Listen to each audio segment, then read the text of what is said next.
Hello, BookTube. As I've mentioned a few times on this channel, I had an interruption in my ordinary production schedule here at Steve Donoghue Studios. I've been having massive construction done at Hyde Cottage, and it largely has ended. There's a little leftover project that I think has to be done in a few weeks. But for now, life has come back to normal here. But for a while, it was anything but. And a lot of my BookTube obligations went by the board, which is very bad. I don't get invited to many read-alongs. I'm not largely liked on BookTube. So if I do, I like to keep up my end of things, and I couldn't do that. For a week solid, I couldn't do that. And one of the things I couldn't do was the Mayberry Book Club. Matthew at Mayberry Book Club and I have been doing a read-along for months and months. Just picking random things and doing a read-along together. It's been an enormous amount of fun. And one theme that's been running through our read-alongs since the beginning has been me introducing Matthew to the world of comic books, about which he knows nothing, or knew nothing when we started. He knows a lot more now. By taking him on a, not steady, we do other things as well, but taking him on a tour of some of the best, some of the highlights, and some of the ones that maybe don't work for new readers, for readers who aren't familiar with continuity.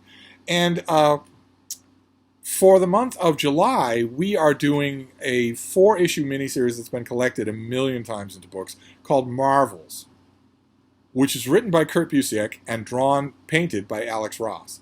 And it's the story of Marvel superheroes from the beginning in the late 1930s, early 1940s to the present day, or the 80s, 70s.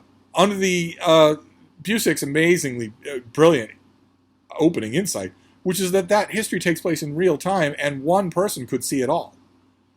One person could have lived through the rise of these super beings from the beginning, from the late 1930s, from the arrival of the original Human Torch, the Submariner, and Captain America in World War II, all the way to the Stan Lee era of Marvel Comics.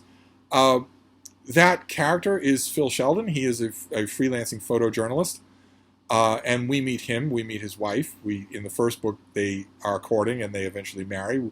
And in the second volume, the one that I dropped the ball on, he has moved out to the suburbs with his wife and their kids.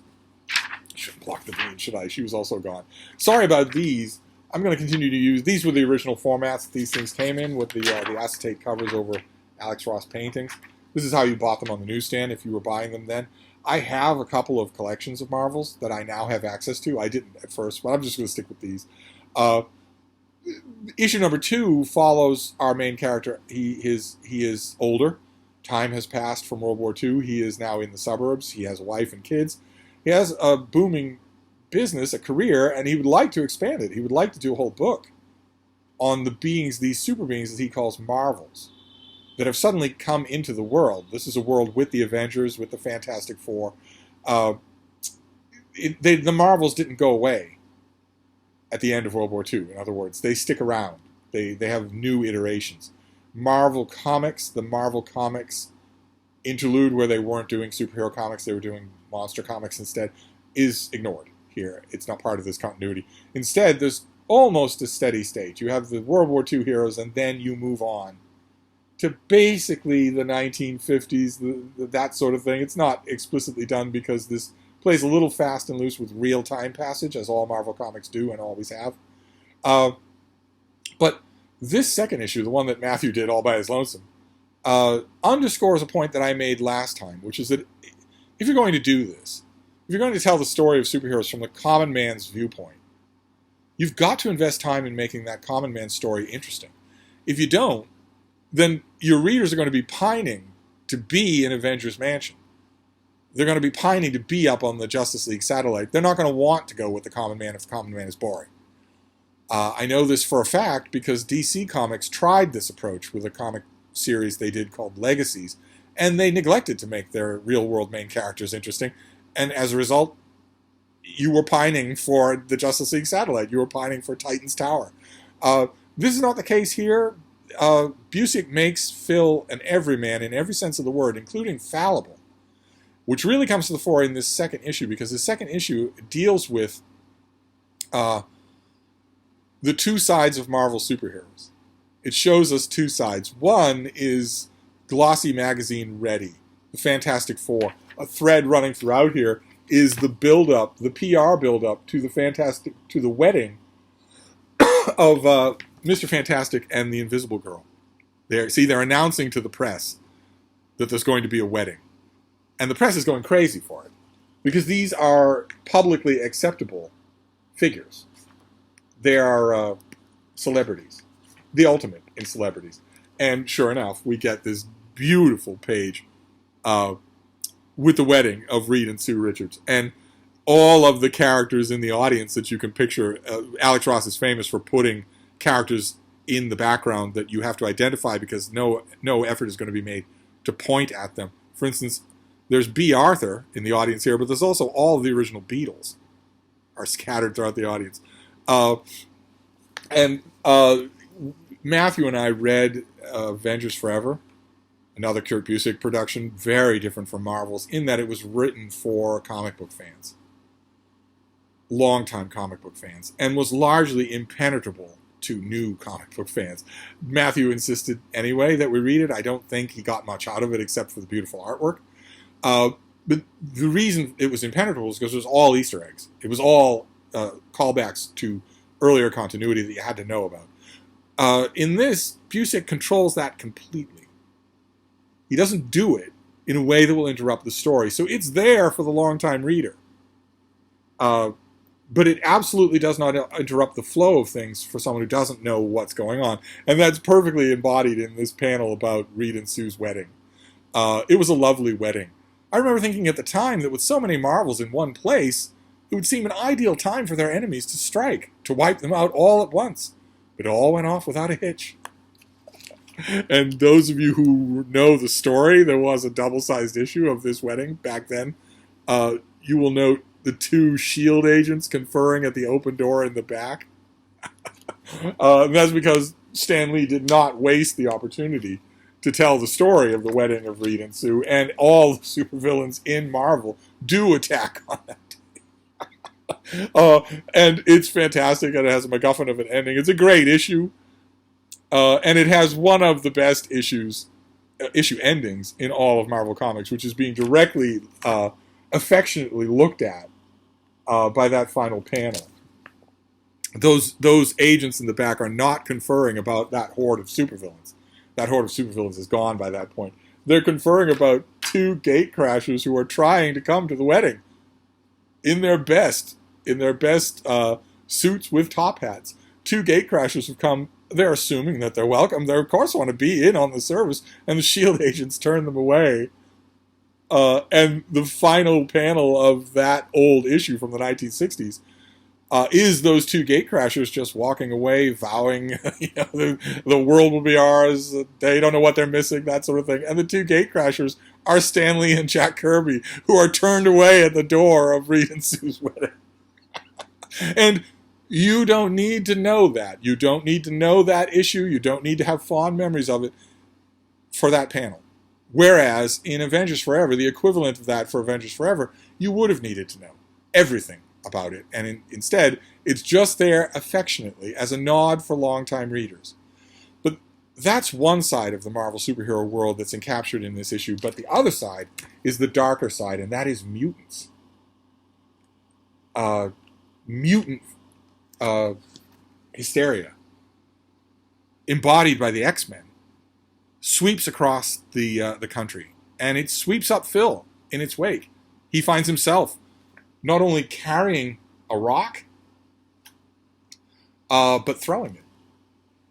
He is a totally fallible character. He throws a brick at mutants just because they're mutants, until he wakes up. Unlike a lot of his suburban neighbors, he wakes up to how insane and evil that behavior is, and he gets a little help in waking up, because he has been noticing for weeks now that his little daughters have been sneaking food from the table. He assumes that they have a stray puppy or a kitten that they are keeping as a secret from their parents, thinks no big deal of it. And it doesn't matter to him because he's got bigger fish to fry. He's got his neighbors with pitchforks talking about how there's a rumor of a mutie 2 blocks over. You've got a gun, don't you? Come and follow us.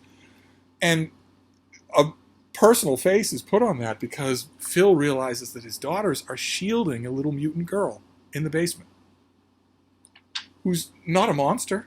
Her name's Maggie. She just talks to him about how she was driven out of her home. Her parents thought she was an abomination. He has no idea what to do. There's a wonderful exchange here where he calls the government's mutant spotter bureau while his kids are playing in the basement with this little girl. She just happens to be a mutant. Those of you who are born in the 21st century, this is a phone. He's holding a phone. It used to be that in order to turn off the phone, in order to end a conversation, you had to use a separate hand to click down the receiver. And he calls this, and the voice at the end of the line wants to know immediately what his location is. Horrifying. He ends that conversation. He doesn't know what to do. And right at the peak of this issue, while the public is going crazy for the wedding of Reed and Sue, riots are happening in his neighborhood, and they cause the little girl to flee. She leaves a note saying, "I don't want anything bad to happen to you for protecting me." And they never find out what happens to her. She goes out into that night with those murderous mobs. It's incredibly moving, incredibly touching. And that ends issue number 2, which is mutants. That's the big Marvel theme that Busiek decides to concentrate on. He concentrates on one big theme for each of the 4 issues. First one is the arrival of the Marvels, intertwined with World War II. Second is mutant hysteria. And then there's the third one. And if you're talking about Marvel Comics events from a common man's viewpoint, there's one that stands out above all others, I would think. And Kurt Busiek obviously thought the same. And that is Fantastic Four 48, 49, and 50, when Galactus attacks Earth. A giant towering alien who's overwhelmingly powerful. No, there is no defense against him. And he eats planets. He builds equipment at the top of a building in order to suck the life force out of a planet. That's what he does to live. According to him, he's not even evil. He doesn't have any animus against anybody. He just does what he must to survive. And in those issues, he sends his herald, the Silver Surfer. This is issue number 3 of Marvels. He sends the Silver Surfer to Earth. The Silver Surfer scouts ahead. You see reflected in the Silver Surfer's forehead the skyline of Manhattan, and also the Human Torch is reflected on his silvery skin. The Silver Surfer finds Earth, penetrates the defenses that the Watcher, another alien being, has put up to protect the Earth, and signals to Galactus that this is a perfect world. It's full of life force. Come and eat it. Galactus does, and the whole world, everyone in the world sees what's happening. They all see, there he is at the top of the Baxter building, assembling his equipment. This is the artistic choice that Alex Ross makes throughout this issue. He intersperses the public's reaction and the ongoing story with big single panels dictating the action, this inexorable process of Galactus assembling his equipment to destroy the Earth. The narrative of the story is periodically interspersed with those things. Naturally, the Fantastic Four fights Galactus. They don't have a chance, but they fight him anyway, and lose. They lose rather badly. And we see the chaos involved. People leave their work. They're just listening desperately to the radio. They're looting. All sorts of stuff that we don't see in the issues because Stan Lee never thought to include them. What Stan Lee was concerned with was the bigger story of the invasion of Galactus, which is that, moved by the heroism and the valor of human beings, for the first time ever, the Silver Surfer disobeys his master and turns on him and says, no, destroying this world would be wrong. And we see that in these big splash panels. There's the Silver Surfer uselessly fighting against Galactus. All his power comes from Galactus, so he can't win. Notice the beauty of the artistry here. The Invisible Girl's force field is protecting them from debris, but notice they are perfectly reflected in the board. That's just incredibly detailed. Just amazing detail. We get those moments interspersed throughout until finally, and they are lovely. I mean, they are beautifully done. Until finally, the Reed Richards develops. He gets a way to stop Galactus, and since Phil Sheldon doesn't know what that way is, it's not really explained to you either in this issue. All you know is that he has a device that scares Galactus away. Reed Richards, also known as Mr. Fantastic, held up a small device which we see pictured here and it seemed to cause the giant creature great concern. And Galactus leaves. And the Silver Surfer is left on Earth, but Galactus, the threat is suddenly over, and dawn can break again, and the Daily Bugle, J. Jonah Jameson, is running editorials saying this was all a hoax. It wasn't real. Why weren't the Avengers in town for this? Why didn't they fight Galactus? And why would an intergalactic being have the letter G on his belt? Why would that be? Unlike in any other comic book story that you see, where if you get a newspaper headline, what follows will be just lore ipsum nonsense. It'll be the standard Latin filler nonsense for paper. If you zoom in on those columns, they are actually written. Kurt Busiek wrote these columns. He wrote what's in there. And when Galactus leaves, the Earth breathes a sigh of relief, but it doesn't last long. Phil is starting to notice that people are starting not only to take the Marvels for granted, but to kind of not like them. J. Jonah Jameson, his old friend from the first issue from World War II, is having a decided effect in this regard by constantly railing against these Marvels, especially Spider-Man. But everybody else as well is being really cynical about it. In fact, we get an appearance by Peter Parker at the Daily Bugle, which is where Phil is currently working, telling J. Jonah Jameson that he's got pictures of a latest Spider-Man event that make him look terrible. And Phil is just disgusted by this. What a way to do journalism. In fact, I think he actually says that. Yeah, now there's unbiased journalism in action for you. If I were Spider-Man, I'd beat the stuffing out of that little weasel. Not guessing that the two are the same. And he walks out onto the street, and he hears people grousing. And as the issue winds up, he hears people grousing. Did you hear? Mutants all the time with those. Have to bother with us anyway? Can't they just keep to? Ought to put those X-Men in jail as a lesson to. And Phil finally has it, and he yells at these strangers. You people, what do you need? The world to actually end? Are you so busy digging for garbage that you can't even admit to yourselves that you're grateful? Look up, why don't you? Look up for once in your lives.